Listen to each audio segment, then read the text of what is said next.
Welcome to the British International Sports Medicine Academy. In this lesson, we're continuing on with the Level 3 unit, Anatomy and Physiology for exercise. Joints and joint actions. Let's review our session aims. We're going to begin by identifying the anatomical axes of movement. We'll then cover the joint actions and we'll describe the short and long-term effects of exercise on our skeletal system. We'll then identify and take a close look at the anatomy of some of our synovial joints. Anatomical planes. We have 3 planes of motion or planes of movement. They are regularly used by people who study the body and the way in which our bodies move. It helps to use these when explaining muscle actions and muscle location and body movements. The frontal plane separates the body into front and back, anterior and posterior. Imagine there's a wall in front of you, not allowing you to move forward, and there's also a wall in back of you, not allowing you to move back. What movements are available within this plane? Abduction, taking the arms or legs away from the midline, and adduction, bringing them back towards the midline. An example of an exercise would be a lateral raise. Now let's look at the sagittal plane. The sagittal plane separates the body into left and right. So imagine there's a wall on one side of you and there's another wall on the other side of you. What movement can take place within this plane of motion? Flexion and extension. Exercise examples include lunges, bicep curl, a leg curl, and so forth. The transverse plane is where the body is separated into up and down parts. The joint action available in this plane is rotation. Exercise examples include the Russian twist. However, any exercise that allows for spinal rotation would be included within this plane of motion. Each of the planes of motion also have an axis of movement. All of our body movements occur within the different planes we just discussed and around axes of movement. A plane is an imaginary flat surface running through the body, and an axis is an imaginary line running through the body at a right angle to the plane of motion. The body or parts of our body rotate around the axis when movement takes place. So we have 3 different axes of movement. We have one that we find within the frontal plane. It's called the anterior to posterior axis or frontal axis. Then you have the medial to lateral axis, also known as the sagittal. And lastly, you have the longitudinal, also known as the vertical axis of movement. Joint actions. Do you recall the level 2 joint actions available at a synovial joint? Stand up in the correct anatomical starting position, legs hip-width apart, hands by your sides, and turn your palms to face forward. From here, I want you to go through each of these joint movements. Demonstrate flexion at the knee, then extension at the knee. Demonstrate horizontal flexion using the arms, horizontal extension using the arms. Demonstrate lateral flexion of the spine and lateral extension of the spine. Demonstrate adduction of the arms, now abduction of the arms. Demonstrate circumduction using your legs. Demonstrate pronation and supination using your forearms. Demonstrate elevation of the shoulders and depression of the shoulders. And lastly, demonstrate plantar flexion and dorsiflexion within the feet. Well done. We'll cover the last 2 on the next slide. Inversion and eversion are joint actions that happen at the subtalar joint within our foot and within the transverse plane.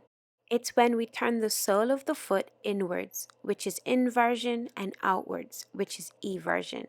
So try doing this. Now, apposition is when we touch the thumb to our fingers, and this joint action differentiates us as humans, allowing us to grip objects. On this image, we have flexion and extension of the knee, we have circumduction of the leg, inversion and eversion, as well as dorsiflexion and plantar flexion. How does exercise affect our joints? In the short term, whilst we're exercising, synovial fluid is released from the synovial membrane. This lubricates our joints, preventing us from injuring ourselves. Within the long term, our connective tissue, which stabilizes our joints, gets stronger, so the ligaments and tendons get stronger. We also see improved joint stability as a result of this, and our body becomes more efficient with the release of synovial fluid from the synovial membrane. You should also see an overall increase within joint mobility, and this is partly due to the stretching element of an exercise program. Bones, joints, and special populations. When working with young people, as we've said in the previous lesson, bones are not fully ossified or developed, and therefore they're vulnerable to damage, so you must avoid very heavy and strenuous activity. Pregnancy. Joint stability is affected by the hormone relaxin. This can have an effect on their center of gravity and ability to do swift directional changes and maintain balance. For this group, high impact exercises and fast changes of direction must be avoided. You also want to avoid too much movement within the hip area, so things like sumo squats also need to be avoided due to pain that may be experienced within the pelvic girdle. It's important to avoid high impact activities with older age groups because they're more at risk of injuries due to stiffer joints, thinning cartilage, joint pain, and less elasticity within connective tissue, and also many age related diseases such as arthritis and osteoporosis. With disability, it will be limitations specific to the type of disability, but you should anticipate a reduced range of movement around the joints due to inactivity as well as physical limitations. Our shoulder girdle. The bones that form the shoulder girdle include the clavicle or collarbone, the scapula or shoulder blades, as well as the head of our humerus. The clavicle articulates with our scapula to create our acromioclavicular joint. The proximal head of the humerus fits into the glenoid cavity, and this creates our glenohumeral joint. We have a group of muscles called the rotator cuff muscles that provide stability to our shoulder girdle. We have a large range of movement available at our shoulder joint, and therefore it's more prone to injuries such as dislocation, tissue damage, and strain within the muscles that support the joint. The radius and ulnar bones within our lower arm are joined together by the interosseous membrane. The ulna is actually longer than the radius, and you can feel the head of the ulnar, the olecranon process, at the elbow joint. Both the ulnar as well as the radius connect with the distal end of the humerus to form the elbow joint. The elbow joint is supported by strong ligaments which limit movement to the sagittal plane only. The ulna and radius join together at the proximal and distal ends to form the radio-ulnar joints, which are synovial pivot joints. The proximal radio-ulnar joint and the interosseous membrane allow the forearm to pronate and supinate. Within our wrist and hand, we have 27 small bones. The carpals or wrist bones are aligned in two rows. Within the first row, two of the larger carpal bones articulate with the distal head of the radius to create a freely movable synovial joint.